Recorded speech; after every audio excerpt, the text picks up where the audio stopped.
ಓಂ ಶ್ರೀ ಗುರು ಬಸವಲಿಂಗಾಯ ನಮಃ. ತಮಗಾಗಿ ಸಿದ್ಧಗೊಂಡ ಜಂಬೂ ಸವಾರಿ ಎಂಬ ಈ ಕಾರ್ಯಕ್ರಮಕ್ಕೆ ತಮ್ಮೆಲ್ಲರಿಗೂ ಆದರದ ಸ್ವಾಗತ, ಶುಭ ಸ್ವಾಗತ. ಇಂದಿನ ಸಂಚಿಕೆಯ ವಿಷಯ ಟೈಗರ್ ಹಿಲ್ಸ್. ಈ ಸಂಚಿಕೆಯಲ್ಲಿ ನಾನು ತಮಗೆ ಟೈಗರ್ ಹಿಲ್ಸ್ ಎಂಬ ಸ್ಥಳದ ಹಾಗೂ ಅದರ ವಿಶೇಷತೆಯನ್ನು ಪರಿಚಯ ಮಾಡಲಿದ್ದೇನೆ. ಇಡೀ ಜಗತ್ತಿನ 3ನೆಯ ಅತಿ ಎತ್ತರವಾದ ಶಿಖರವೆಂದು ಪ್ರಖ್ಯಾತವಾಗಿರುವ ಕಾಂಚನಜುಂಗ ಪರ್ವತದ ಅತಿ ಎತ್ತರದ ಬೃಹತ್ ಹಿಮಟೊಪ್ಪಿಗೆ ಅಥವಾ ಹಿಮಗೋಪುರದ ಮೇಲೆ ಬೀಳುವ ಪ್ರಥಮ ಸೂರ್ಯಕಿರಣವನ್ನು ಅಥವಾ ಸೂರ್ಯೋದಯವನ್ನು ಪೂರ್ತಿಯಾಗಿ ಕಣ್ತುಂಬಿಕೊಳ್ಳಲು ಇರುವ ಸೂಕ್ತ ವೀಕ್ಷಣಾ ಸ್ಥಳವೇ ಟೈಗರ್ ಹಿಲ್ಸ್.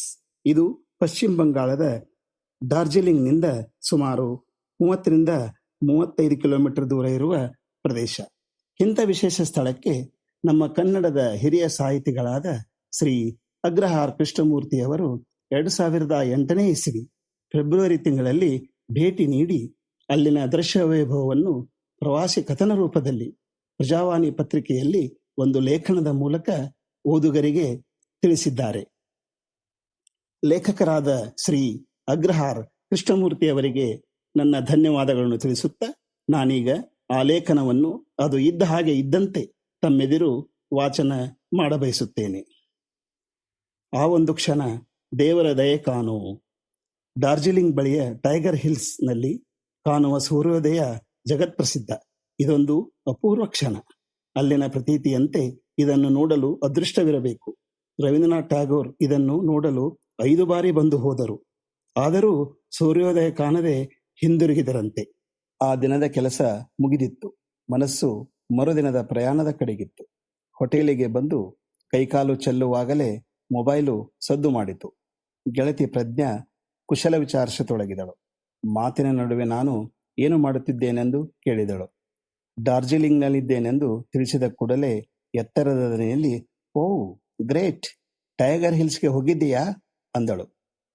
ಅದೇನೆಂದು ನಾ ಕೇಳಿದೆ. ಅಲ್ಲಿ ಯಾರನ್ನಾದರೂ ಕೇಳಿ ತಪ್ಪದೆ ನೋಡಿಕೊಂಡು ಬಾ ಅಂದಳು.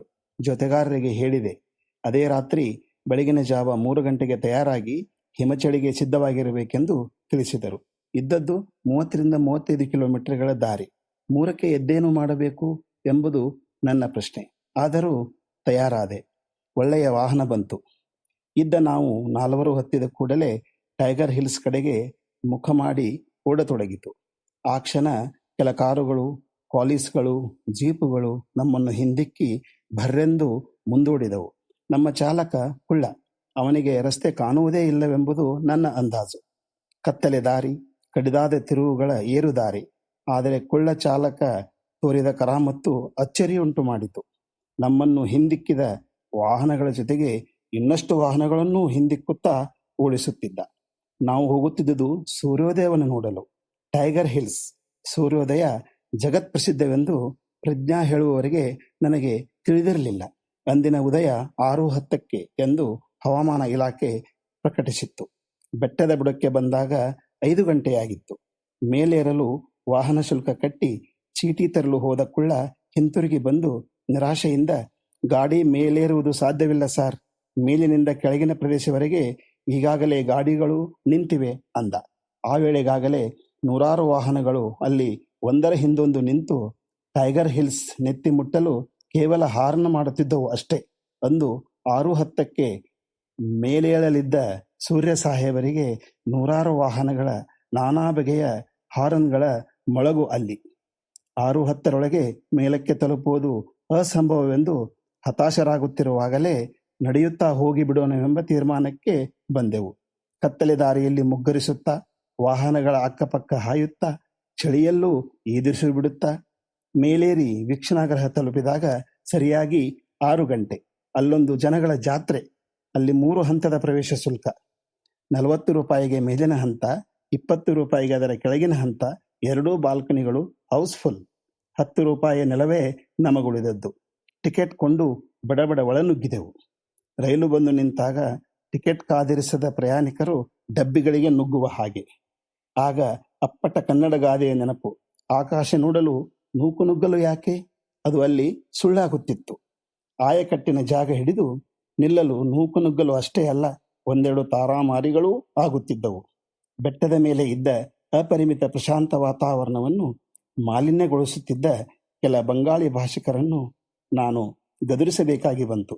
ಅದರಿಂದ ನನಗಾದ ಲಾಭವೆಂದರೆ ನನಗೆ ಅತ್ಯಂತ ಪ್ರಶಸ್ತ ಸ್ಥಳ ಸಿಕ್ಕಿದ್ದು.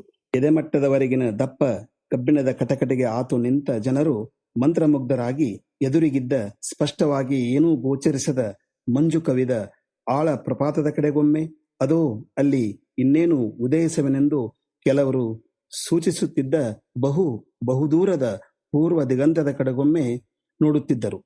ಹುಟ್ಟಿದ ತಕ್ಷಣ ಹೊಮ್ಮುವ ಪ್ರಪ್ರಥಮ ಸೂರ್ಯಕಿರಣ ಎದುರಿಗೆ ದೂರದ ಎಡಕ್ಕೆ ಎತ್ತರಕ್ಕೆ ಗೋಚರಿಸುತ್ತಿದ್ದ ಇಡೀ ಜಗತ್ತಿನಲ್ಲೇ ಮೂರನೇ ಅತಿ ಎತ್ತರದ ಶಿಖರವೆಂದು ಪ್ರಖ್ಯಾತವಾಗಿರುವ ಕಾಂಚನಜುಂಗ ಶಿಖರದಲ್ಲಿ ಅದರ ತಲೆಯ ಮೇಲಿದ್ದ ಬೃಹತ್ ಟೊಪ್ಪಿಗೆಯ ತುದಿಯ ಮೇಲೆ ಬೀಳುತ್ತದೆ. ಅದೊಂದು ಅದ್ಭುತ ರೋಮಾಂಚಕ ದೃಶ್ಯವೆಂದು ಅದರ ಕಡೆಗೊಮ್ಮೆ ಕಣ್ಣುರೆಪ್ಪೆ ಮಿಟುಕಿಸುತ್ತಿದ್ದರು. ಒಂದು ಕ್ಷಣ ಪ್ರಪಾತದ ಕೆಳಬಲಕ್ಕೆ, ಒಂದು ಕ್ಷಣ ಎತ್ತರ ಎಡಕ್ಕೆ, ಅಪೂರ್ವ ಕ್ಷಣಕ್ಕೆ ಕಾದಿದ್ದರು. ಅಪಾರ ನಿರೀಕ್ಷೆ ಇರಿಸಿಕೊಂಡು ಹೋಗಿ ನೋಡಿದಾಗ ಬಹುತೇಕ ಪ್ರವಾಸಧಾಮಗಳಲ್ಲಿ ಉಂಟಾಗುವ ನಿರಾಶೆಗಳಿಗೆ ಒಗ್ಗಿರುವ ನಾನು ಪ್ರಜ್ಞಾಳ ಮಾತಿಗೆ ಬೆಲೆ ಕೊಡಲು ಬಂದವನಾಗಿದ್ದೆ. ಸೂರ್ಯೋದಯಕ್ಕೆ ಇಲ್ಲಿ ಇನ್ಯಾವ ಮೆರುಗು ಇದ್ದೀತು ಎಂಬ ಸಂಶಯ ಭಾವನೆ ಇಲ್ಲಿಗೆ ಬರುವ ಮೊದಲೇ ಮೂಡಿತ್ತು. 6:10 ಗಳಿಗೆ ಹತ್ತಿರವಾಗುತ್ತಿದ್ದಂತೆ ಜನರು ತಮ್ಮ ಕ್ಯಾಮರಾ ವಿಡಿಯೋಗಳನ್ನು ಸಿದ್ಧಗೊಳಿಸಿಕೊಂಡರು. ಎಲ್ಲರೂ ಕತ್ತು ಚಾಚುತ್ತಿದ್ದರು. ಓ, ಅದೋ ಅಲ್ಲಿ ಎಂಬ ಅರ್ಥ ಬರುವ ವಾಕ್ಯ ಹಲವಾರು ಭಾಷೆಗಳಲ್ಲಿ ಪಿಸುದನಿಯಲ್ಲಿ ಪಸರಿಸಿತು. ತಮ್ಮೊಂದಿಗೆ ಕರೆತಂದಿದ್ದ ಮಕ್ಕಳು ಮರಿಗೆ ತೋರಿಸಲು ಅವರನ್ನು ಗಬಕ್ಕನೆ ಎತ್ತಿಕೊಂಡು ನಿಂತರು. ಎಲ್ಲರ ದೃಷ್ಟಿ ಒಮ್ಮೆ ಬಲಕ್ಕೆ, ಒಮ್ಮೆ ಎಡಕ್ಕೆ. ನನ್ನ ಸಂಶಯಕ್ಕೆ ನಾಚಿಕೊಂಡೆ. ಅಪರಾಧ ಪ್ರಜ್ಞೆ ಮೂಡಿತು. ಅದು ನನ್ನ ಜೀವನದ ಅಪೂರ್ವ ಕ್ಷಣಗಳಲ್ಲಿ ಒಂದಾಯಿತು. ಮೊದಲ ಬಾರಿಗೆ ಪ್ರಕೃತಿಯಲ್ಲಿ ಏನಿದೆ ಎಂಬ ಪ್ರಶ್ನೆಗೆ ಉತ್ತರ ಸಿಕ್ಕ ಗಳಿಗೆ. ಅದು ಅರುಣರಾಗರಂಜಿತವಲ್ಲ, ಅದು ಸುವರ್ಣದ ಹೊಳಪಲ್ಲ, ಅದು ಮೂಡಲ ಮನೆಯ ಮುತ್ತಿನ ನೀರಿನ ಎರಕವಲ್ಲ. ಅದನ್ನು ನಾನು ಬಲ್ಲ ಶಬ್ದಗಳಿಂದ ವರ್ಣಿಸಲು ಸಾಧ್ಯವಿಲ್ಲ ಪ್ರಿಯ ಓದುಗ. ಅದು ದೇವರ ದಯೆ ಕಾಣು, ಅದು ದೇವರ ದಯೆ ಕಾಣು. ಈ ಹಿಂದೆ ನಾನು ಕಂಡಿದ್ದ, ಇನ್ನು ಮುಂದೆ ನಾನು ಕಾಣಲಿರುವ ಪ್ರಕೃತಿ ವ್ಯಾಪಾರಗಳಿಗೆ, ಈ ಅಪೂರ್ವಗಳಿಗೆ ಹೊಸ ಸಾರ್ಥಕ ಅರ್ಥವನ್ನು ದಯಪಾಲಿಸಿದ ಕ್ಷಣ ಅದಾಗಿತ್ತು. ದಿಗಂತದಿಂದಲ್ಲ, ದಿಗಂತಕ್ಕಿತ್ತಲೂ ಕೊಂಚ ಈಚಿನ ವ್ಯೋಮದಲ್ಲಿ ತೆಳುಕಿತ್ತಳೆ ಬಣ್ಣದ ಪುಟ್ಟ ಪ್ಯಾರಾಶೂಟಿನಂತೆ ಹಗುರವಾಗಿ ಸೂರ್ಯ ಮೇಲೇರತೊಡಗಿದ. ಕಣ್ಣರಳಿಸಿ ಕಣ್ತುಂಬಿಕೊಂಡೆ. ಕಾಂಚನಜುಂಗೆಯ ಹಿಮಟೊಪ್ಪಿಗೆಯ ತುದಿ ವಜ್ರದಂತೆ ಪ್ರಖರವಾಗಿ ಹೊಳೆಯತೊಡಗಿತು. ಕೇವಲ ಒಂದು ಕ್ಷಣ. ಈ ವ್ಯಾಪಾರವೇ ಕ್ಷಣ ಮಾತ್ರದ್ದು. 4-5 ಸಲ ಎಡಬಲಕ್ಕೆ ಗೋನು ತಿರುಗಿಸುವಷ್ಟರಲ್ಲಿ ಕಣ್ಣು ಬಿಡಲಾರದಷ್ಟು ಪ್ರಖರವಾಗಿ ಪ್ರಜ್ವಲಿಸಿ ಬಿಡುತ್ತಾನೆ ಸೂರ್ಯ. ಮೂಕ ವಿಸ್ಮಿತರಾಗಿ ಪರಸ್ಪರ ಮೋರೆಗಳನ್ನು ನೋಡಿಕೊಳ್ಳುತ್ತಾ ಇಳಿಯತೊಡಗಿದೆವು. ಅಲ್ಲಿಂದಲೇ ಪ್ರಜ್ಞಾಳಿಗೆ ಫೋನ್ ಮಾಡಿ ಮನಸಾರೆ ವಂದಿಸಿದೆ. ತಾನು 14ರ ಹುಡುಗಿಯಾಗಿದ್ದಾಗ ಅಪ್ಪ ಅಮ್ಮನ ಜೊತೆ ಕಂಡಿದ್ದ ಆ ಪೂರ್ವ ಕ್ಷಣ ದೃಶ್ಯ ಈಗಲೂ ನನಗೆ ನೆನಪಲ್ಲಿದೆ ಎಂದಳು.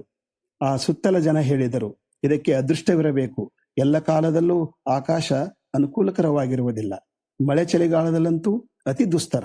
ಆ ಅಮೃತ ಗಳಿಕೆಯಲ್ಲಿ ಒಂದು ಮೋಡ ಅಡ್ಡ ಬಂದರೂ ಕತೆ ಮುಗಿಯುತ್ತದೆ. ನಾಳೆಗೆ ಕಾಯಬೇಕು. ಆದರೆ ಯಾವ ಗ್ಯಾರಂಟಿ? ಹೃದಯ ಶುದ್ಧವಿಲ್ಲದವರಿಗಂತೂ ಈ ಅದೃಷ್ಟವೇ ಇಲ್ಲವೆಂಬುದು ದೊಡ್ಡ ಪ್ರತೀತಿ.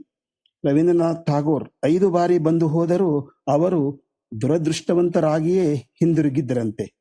ಒಮ್ಮೆಲೆ ನನಗೆ ಹೆಮ್ಮೆ ಎನಿಸಿತು. ಅವರಿಗಿಲ್ಲದ ಭಾಗ್ಯ ನನಗೆ ಸಿಕ್ಕಿತ್ತಲ್ಲ ಎಂದು. ನಮ್ಮ ಆಗುಂಬೆಯ ಸೂರ್ಯಾಸ್ತವನ್ನೊಮ್ಮೆ ನೋಡಿ ಈ ವ್ಯಾಪಾರಕ್ಕೊಂದು ಪೂರ್ಣತೆಯನ್ನು ತಂದುಕೊಳ್ಳಬೇಕೆಂದು ಆಗ ನನಗನ್ನಿಸಿತು. ಪ್ರತಿದಿನ ಪ್ರತಿಕ್ಷಣ ನಿಸರ್ಗ ನಮಗೆ ನೀಡುತ್ತಿರುವ ಸುಖ ಸಂತೋಷಗಳ ಮುಂದೆ 5-6 ನಿಮಿಷಗಳ ಸುನಾಮಿಗಳು, ಭೂಕಂಪನಗಳು ಕ್ಷುಲ್ಲಕವಾದವುಗಳೆಂದು ನನಗೆ ಒಂದು ಕ್ಷಣ ಅನ್ನಿಸಿತು. ಅಷ್ಟಲ್ಲದೆ ನಮ್ಮ ಯುಗದ ಕವಿ ಸುಮ್ಮನೆ ಹೇಳಿದರೆ, ಜಗದ ಕವಿ ಕುವೆಂಪು ಅವರು ಸುಮ್ಮನೆ ಹೇಳಿದರೆ, ಸೂರ್ಯೋದಯ ಚಂದ್ರೋದಯ ದೇವರ ದಯೆ ಕಾಣು, ಸೂರ್ಯೋದಯ ಚಂದ್ರೋದಯ ದೇವರ ದಯೆ ಕಾಣು. ಕೇಳುಗ ಬಾಂಧವರೇ, ಇಂಥ ಒಂದು ದೈವ ಸದೃಶವಾದ ಸೂರ್ಯೋದಯದ ದೃಶ್ಯ ವೈಭವವನ್ನು ತಮ್ಮೊಂದಿಗೆ ಹಂಚಿಕೊಳ್ಳುವ ಅವಕಾಶ ನನಗೆ ದಕ್ಕಿದ್ದು ನನ್ನ ಅಪೂರ್ವ ಸೌಭಾಗ್ಯವೆಂದು ನಾನು ಅತಿ ಹೆಮ್ಮೆಯಿಂದ ಹೇಳಬಯಸುತ್ತೇನೆ. ಇನ್ನು ತಾವುಗಳು ನನ್ನ ಈ ಕಾರ್ಯಕ್ರಮದ ಲಿಂಕ್ ಅನ್ನು ತಮ್ಮ ಸ್ಟೇಟಸ್ನಲ್ಲಿ ಹಾಕಿ, ಆಗ ಅದು ತಮ್ಮ ಸ್ನೇಹಿತರಿಗೆ, ಬಂಧು ಬಾಂಧವರಿಗೆ ತಲುಪಿ ಅವರೂ ಕೂಡ ಈ ಕಾರ್ಯಕ್ರಮದ ವಿಭಿನ್ನ ವಿಷಯಗಳನ್ನು ಕೇಳಿ ಸಂತೋಷ ಪಡಲಿ ಎಂದು ಆಶಿಸುತ್ತಾ ಇಂದಿನ ಈ ಸಂಚಿಕೆಗೆ ವಿರಾಮ ನೀಡ್ತಾ ಇದ್ದೀನಿ. ಹಾಗೂ ಮತ್ತೆ ನಿಮ್ಮ ಭೇಟಿ ಈ ಕಾರ್ಯಕ್ರಮದ ಮುಂದಿನ ಸಂಚಿಕೆಯೊಂದಿಗೆ ಹೊಸ ಹೊಸ ವಿಷಯಗಳೊಂದಿಗೆ. ಅಲ್ಲಿಯವರೆಗೂ ತಮ್ಮೆಲ್ಲರಿಗೂ ನನ್ನ ಅಭಿಮಾನಪೂರ್ವಕ ಶರಣಾರ್ಥಿಗಳು.